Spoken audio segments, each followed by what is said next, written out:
గురూజీ 72 గంటల్లోనే ఫోన్లోనే అద్భుతమైన జ్యోతిష్య పరిష్కారం చూపిస్తారు. నమ్మండి, నమ్మకపోండి, ఇది నిజం. శ్మశాన కాళి రుద్ర చౌడీదేవి ఆరాధకులు నంబర్ 1 వశీకరణ స్పెషలిస్ట్. గురూజీ మనిషి పుట్టుక నుండి చనిపోయే వరకు వచ్చే అన్ని క్లిష్టమైన సమస్యలకు పరిష్కారం ఇక్కడ లభిస్తుంది. విద్య, ఉద్యోగం, వ్యవహారం, స్త్రీ ప్రేమ, పెళ్లి, సంతానం, స్త్రీ పురుష వశీకరణం, భూవశం, భార్యాభర్తల కలహాలు, కోర్టు సమస్యలు, విడాకుల సమస్యలు, చేతబడి, అప్పుల బాధ, ఇంకా మీకు ఎలాంటి సమస్యలు ఉన్నా 72 గంటల్లోనే శాశ్వత పరిష్కారం చేయబడును. శ్రీ గురుభ్యో నమః. హరి ఓం. శ్రీ మహాగణాధిపతయే నమః. శ్రీ మహాసరస్వత్యై నమః. శ్రీ గురుభ్యో నమః. హరి ఓం. తల్లి నిన్ను దలంచి పుస్తుకము చేతన్బూనితిన్, నీవు నాయుల్లంబందున నిల్చి జృంభణముగా నుక్తుల్ సుశబ్దంబు శోభిల్లన్ బల్కుమో, నాదువాకునను సంప్రీతిన్ జగన్మోహిని, పుల్లాబ్జాక్షి సరస్వతి భగవతి భారతి పూర్ణేందు బింబాననా.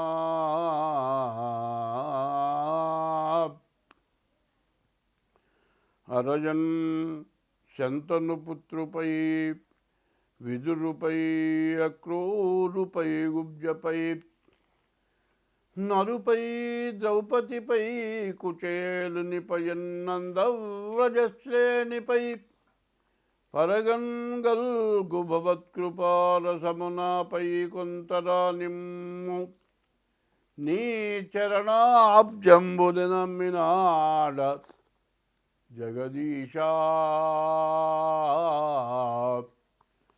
కృష్ణ భక్త ప్రియా. ఈ విధంగా పంచాంగ శ్రవణం చేస్తే మనకు అంతా శుభం కలుగుతుంది. ఎటువంటి గ్రహస్థితులు బాగుండకపోయినా మనకు మేలు జరుగుతుంది. కాబట్టి ఈ రోజున ఈ సంవత్సరాది ఎప్పుడు 19/3/2026 అంటే 2026 సంవత్సరం మార్చి నెల 19వ తారీఖు గురువారం పరాభవనామ సంవత్సరం ప్రారంభమైంది. ఈ పరాభవనామ సంవత్సరంలో మరి నవగ్రహాలు 9 గ్రహాలు కూడా రాజ్య పరిపాలన చేస్తాయి. గురువారం రోజున పంచాంగం ప్రారంభమైంది కాబట్టి గురువు రాజు అయినాడు, కుజుడు మంత్రి అయినాడు, అట్లాగే సేనాధిపతి చంద్రుడు, సస్యాధిపతి శుక్రుడు, ధాన్యాధిపతి బుధుడు, అర్ఘ్యాధిపతి చంద్రుడు, మరి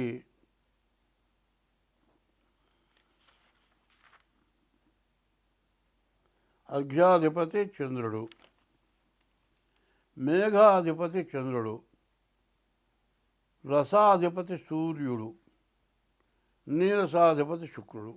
ఇట్లా 9 గ్రహాలకి 9 యొక్క స్థానాలు వచ్చినాయి.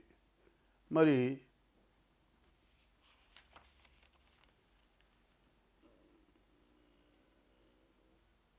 చంద్రుడికి మొత్తం 3 చోట్ల ఆధిపత్యాలు వచ్చినాయి.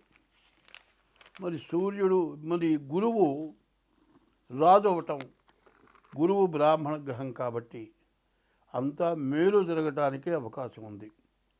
ఈ గురువు వల్ల మరి బియ్యం, మరి వెన్న, నెయ్యి, పంచదార ఇటువంటివన్నీ కూడా బాగా పంట పండుతాయి. మరి ధరలు బాగా పెరుగుతాయి. సస్యాధిపతి శుక్రుడు అవటం చేత ధాన్యాలు, మరి తెల్లధాన్యాలు, తెల్లటి భూములు బాగా పండుతాయి. ధాన్యాధిపతి బుధుడు అవటం చేత వర్షం మధ్యమ వర్షం. సమస్త జనం కూడా గాలి మబ్బుల వల్ల ఎక్కువ భయం కలుగుతుంది. అర్ఘ్యాధిపతి చంద్రుడు. అన్ని రకాల సస్యాలు ఫలిస్తాయి.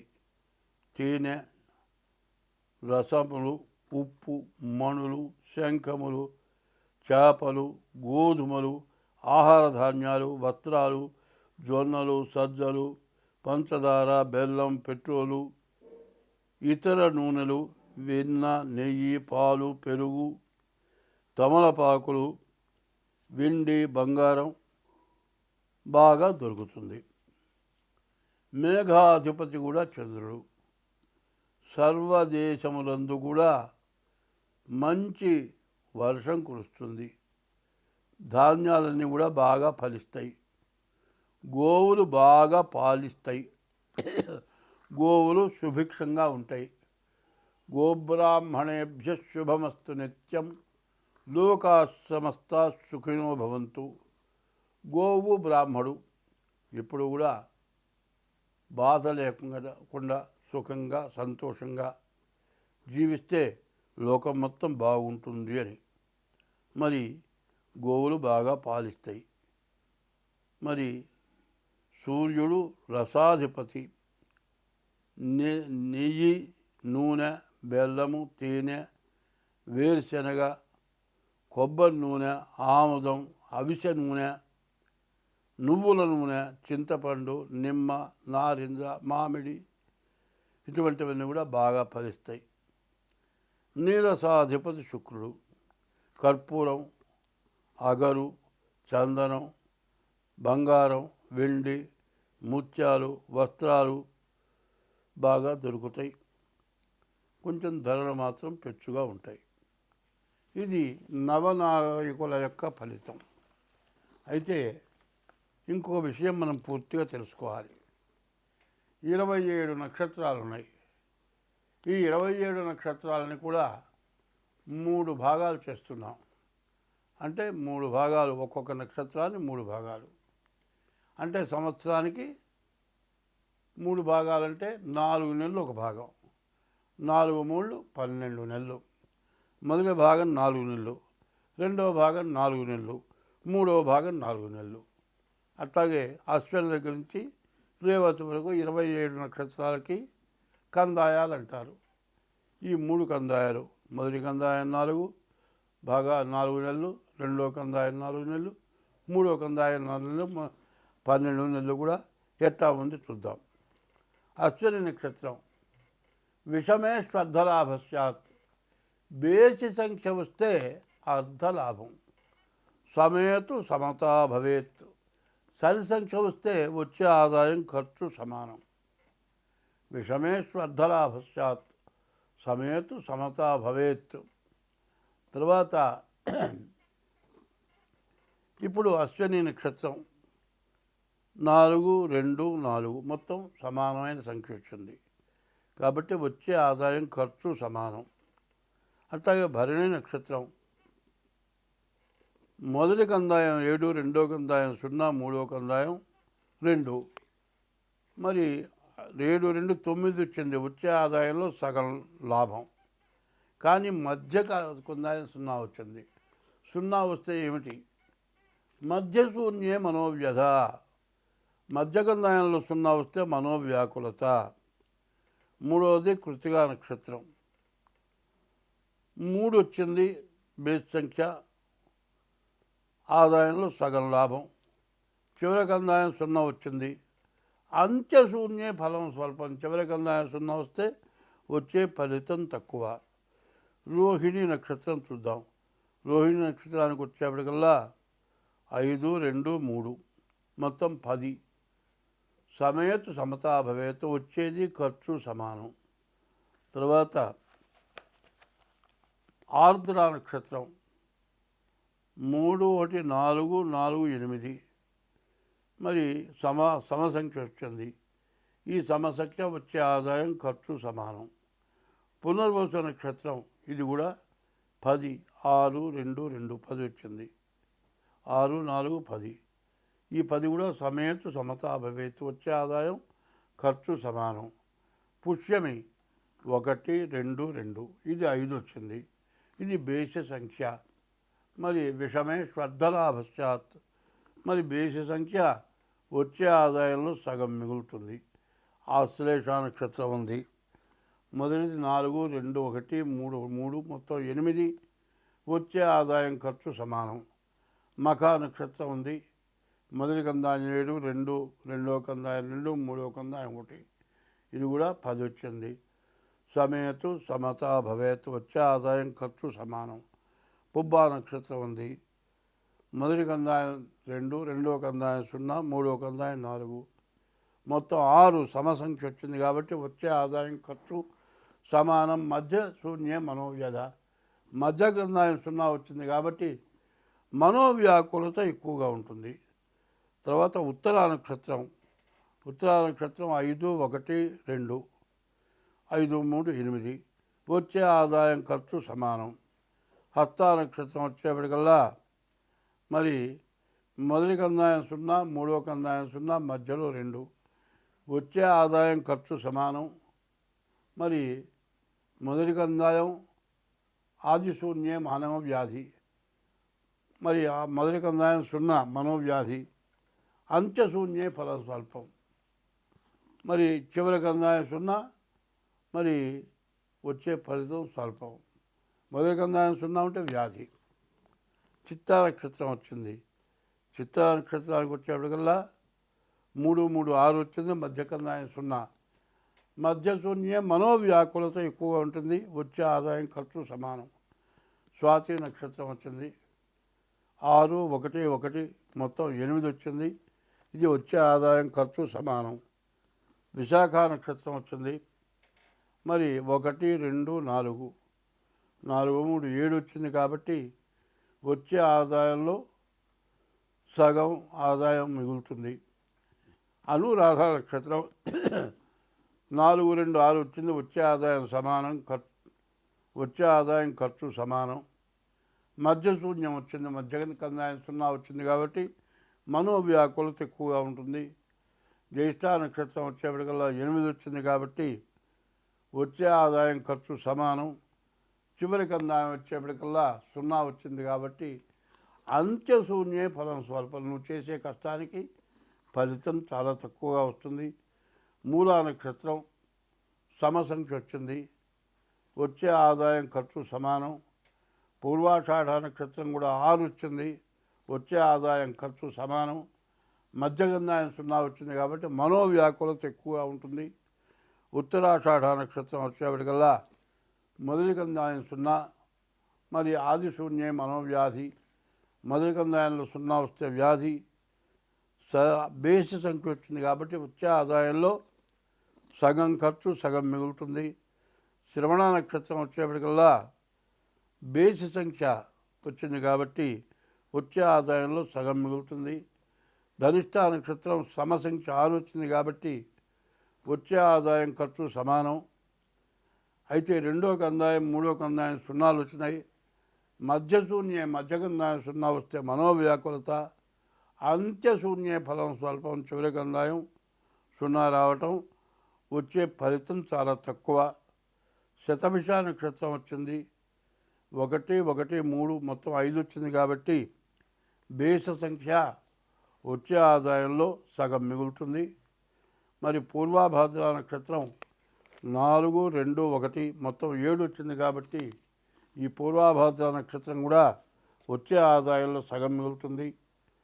ఉత్తరాభాద్ర నక్షత్రం కూడా 7 4 11, మరి బేస్ సంఖ్య వచ్చింది కాబట్టి వచ్చే ఆదాయంలో సగం మిగులుతుంది. మధ్యగంధాయం 0 ఉన్నది కాబట్టి మధ్యశూన్యే మనోవ్యధ మనోవ్యాకులత ఉంటుంది. రేవతి నక్షత్రం 2 1 2, 5 వచ్చింది కాబట్టి వచ్చే ఆదాయంలో సగం మిగులుతుంది. ఇది ఆదాయ వ్యయాలు. ఇవి కందాయ పదాలు చెప్పుకున్నాం. ఇప్పుడు ఆదాయ వ్యయాలు చూద్దాం. వచ్చే ఆదాయం అంతా ఖర్చు అంతా. మేషరాశి వాళ్ళకి 11 ఆదాయం, 5 ఖర్చు, 6 మిగులుతుంది. వృషభ రాశికి 5 ఆదాయం 14 ఖర్చు, అంటే 9 ఎదురు పడుతుంది. మరి మిథున రాశికి వచ్చేప్పటికి 8 ఆదాయం 11 ఖర్చు.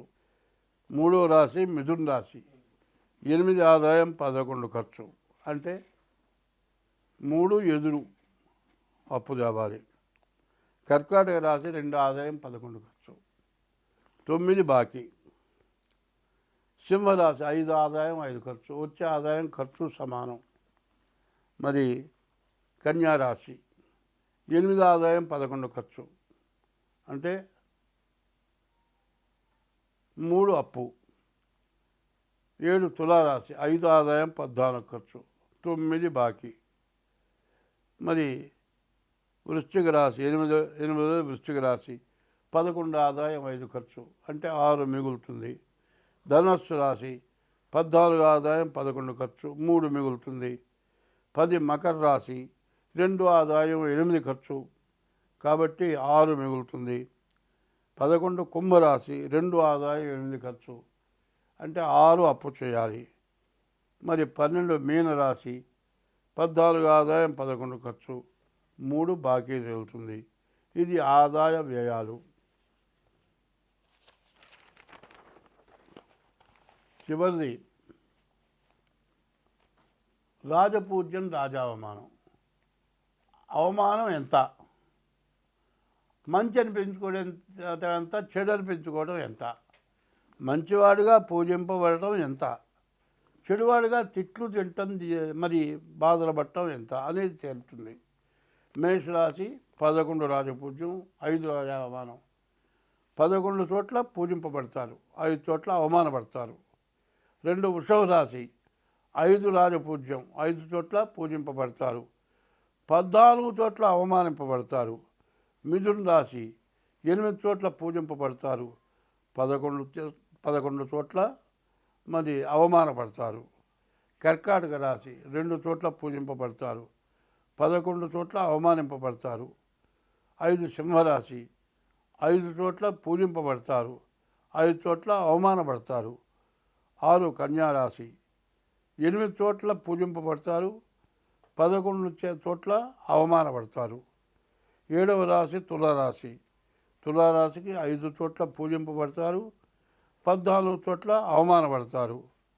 8 వృశ్చిక రాశి 11 చోట్ల పూజింపబడతారు, 5 చోట్ల అవమానింపబడతారు.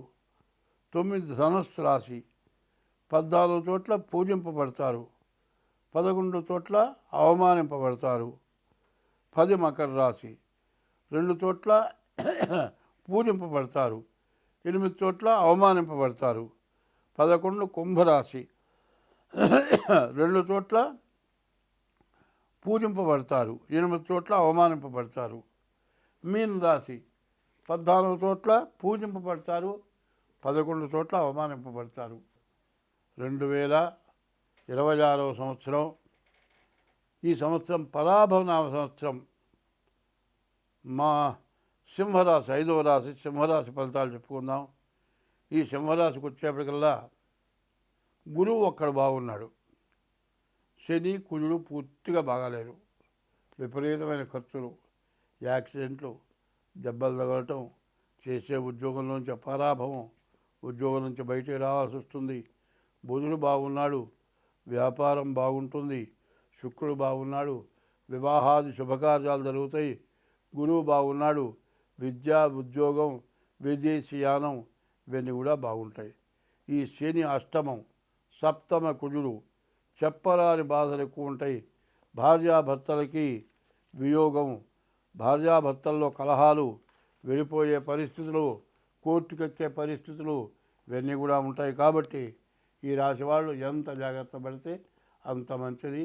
చాలా జాగ్రత్త పడాలి. డేట్ ఆఫ్ బర్త్ ద్వారా కానీ, హస్త సాముద్రిక ద్వారా కానీ మీ జాతకం చూపించుకోవటం చాలా అవసరం. మరి 2000 స్వస్తి.